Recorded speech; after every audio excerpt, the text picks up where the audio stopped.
শাস্তি আদায় করে ফিরবো, কঠোর থেকে কঠোর অবস্থান করবো।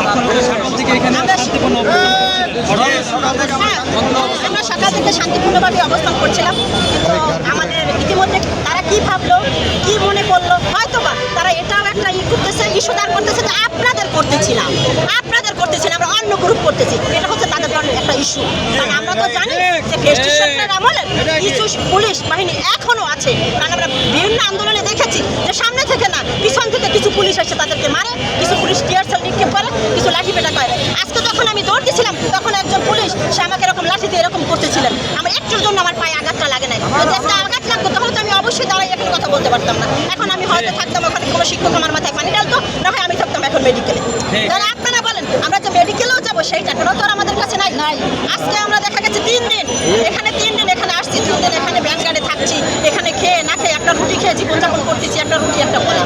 কালকে সকাল থেকে এখন পর্যন্ত একটা রুটি একটা কলা খেয়ে আমরা ই করতেছি, এখনো আছি। আমরা অবশ্যই থাকবো, আজকে রাত্রে আমরা এখানে থাকবো এবং সমস্ত শিক্ষক গত রাত্রেও ছিলাম, আজকেও থাকবো। বৃষ্টি হোক, বন্যা হোক, আমরা কখনোই বৃষ্টি তো আসে স্বল্প সময়ের জন্য। মহান রব্বুল আলামিন সেও দেখা গেছে আল্লাহ তাআলা বৃষ্টিকে স্বল্পকালের জন্য, কিন্তু প্রধান উপদেষ্টা তিনি তো বাংলাদেশের কারিগর, তিনি একজন শিক্ষক ডক্টর ইউনূস। তিনি কেন বুঝতেছেন না যে আসলে আমরা শিক্ষক, আসলে আমরা আমাদের যে অভিশাপটা সেটা থেকে মুক্তি পেতে চাই, আমরা অচিরে ঘরে ফিরতে চাই। আপনাদের মাধ্যমে আমি জানাতে চাই যে আমরা সমস্ত শিক্ষক আমরা যেন অনতিবিলম্বে ঘরে ফিরে যেতে পারি। আমাদের এইচএসসি পরীক্ষার সামনে আনাবো, আমাদের ওখানে ছোট ছোট সন্তানেরা রয়েছে, ওরা কিন্তু আমাদের মুখের দিকে তাকিয়ে আছে যে আমাদের শিক্ষকরা আসবেন। এখানে বেশিরভাগই দেখা গেছে প্রতিষ্ঠান প্রধান থেকে শুরু করে পিয়ন পর্যন্ত এখানে আসছে। বলেন, একটা প্রতিষ্ঠান প্রধান থেকে শুরু করে যদি পিয়ন পর্যন্ত এখানে আসে, তাহলে ওই শিক্ষা প্রতিষ্ঠানে যারা পরীক্ষা দেবে আগামী 26 তারিখে, তাদের সাথে কে কথা বলবে, তারা কার সাথে এসে পরামর্শ করবে, কিভাবে হলের শৃঙ্খলা রক্ষা করে, তারা ওই দিক নির্দেশনামূলক কথাগুলো কার কাছে শুনবে?